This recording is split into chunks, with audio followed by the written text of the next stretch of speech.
masigabong palakpakan para sa ating mga alyansa para sa Bagong Pilipinas Senators!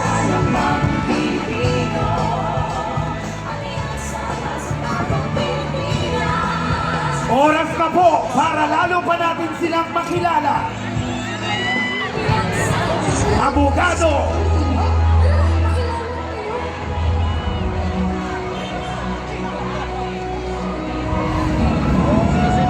Mga tol, ano pa po may pag-ibig ng sa inyo?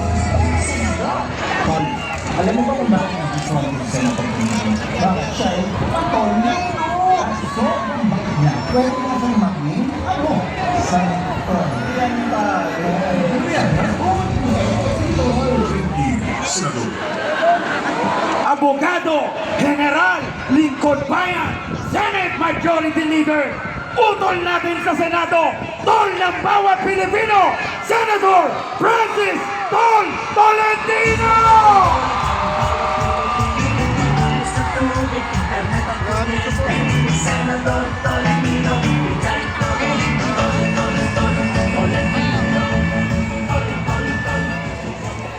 Magandang hapon po, mga kalalawigan ko dito sa Cavite. Magandang hapon po sa inyong lahat. Magpupugay muna po ako sa ating mga alkalde na naririto sa kaliwa. Magandang hapon din po kay Secretary John Vic Remulla at kay Governor Atina Tolentino. Alam niyo po, kahit saan ako magpunta, ang sinasabi ng isang kapitenyong senador, kagaya po ni Senator Tolentino, ang Cavite ang sumasalamin sa Pilipinas. Hayaan niyo pong magbigay-pugay ako sa ating mga mangingisda.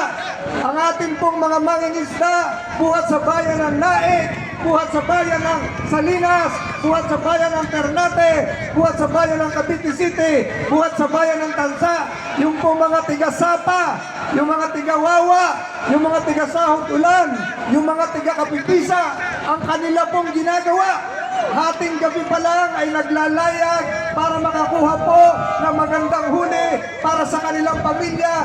Kagaya po ng ginagawa ng mga mangingisda natin sa Dagupan, Pangasinan.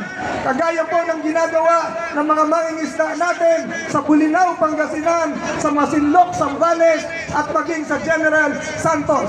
Lahat pong ito ay sinasakripisyo ng mga mangingisdang Caviteño, katulad na rin po ng mga mangingisda sa iba't ibang bayan ng Pilipinas. Ganon din po ang ating magsasaka.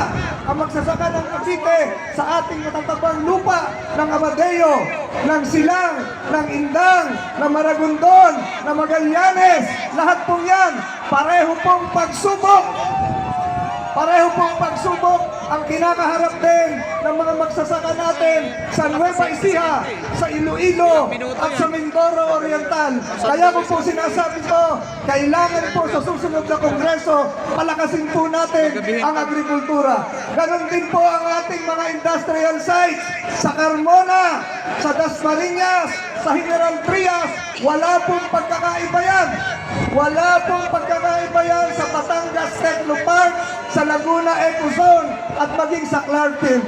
Kaya ko po sinasabi yan, araw-araw po nakikita natin ang katatagan ng manggagawang Caviteño. Wala pong pagkakaiba sa manggagawa ng Mandawi, Cebu.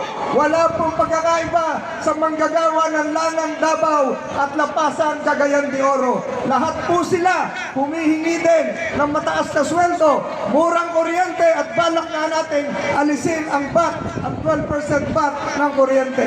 Ang mga kabataan po ng Tagaytay, ang mga kabataan po ng Cavite City, ang mga kabataan ng Mendez, pareho din po ang pangarap sa mga kabataan ng Iloilo, ng Bacolod at ng mga taga-Batangas makapag-aral ng mabuti at magkaroon din ng murang internet. Sinasabi ko po ito dahil ang laban ng Cavite, ang laban ng Pilipinas.